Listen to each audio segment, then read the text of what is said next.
நீங்க வேல்மாறல் படிச்சுட்டு ஒருத்தனை சபிச்சிங்கன்னா கண்டிப்பா அவன் வந்து அந்த பழிக்கு ஆளாவான்.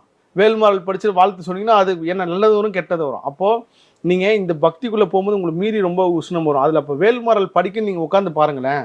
ஃபர்ஸ்ட் அப்பதான் யாராவது ஒரு பிரச்சனை ஒரு ஃபோன் வரும். ஆரம்பத்துல 2 லைன் தான் படிச்சிருப்பீங்க. அந்த ஃபோன் வந்து நீங்க எதுக்குடா இவன் முருக பக்தி படிக்கும்போது இப்படி ஃபோன் பண்றான்ற எண்ணமே வேல்மாறல் படிக்க விடாம பண்ணிடும். ஏன்னா இது படிச்சுன்னா உங்க வாழ்க்கை மாறும். சரி படிச்சு முடிச்சு வைக்கலான்றப்ப கோவம் வரும். திரும்ப வேல்மாறலே வாழ்க்கையில படிக்கக்கூடாதுன்ற அளவுக்கு உங்களுக்கு ஒரு எண்ணத்தை உருவாக்கும். இதெல்லாம் நடந்திருக்கும். நான் பேட்டி இந்த காணொலி பார்க்கணும் கண்டிப்பாக பதிவு பண்ணுவாங்க. சரி இப்படி இருக்கும்போது நான் ஒரு விஷயத்தில் ஒன்று கண்டுபிடிச்சேன். வேல்மாறலுக்கு மேலே ஒரு சீனியர் ஒன்று ஒரு டாப் மோஸ்ட் ஒரு சுப்ரீம் பவர் ஒன்று முருகர் கொடுத்துருக்காரு. என்னன்னு பார்த்தீங்கன்னா திருப்புகள்.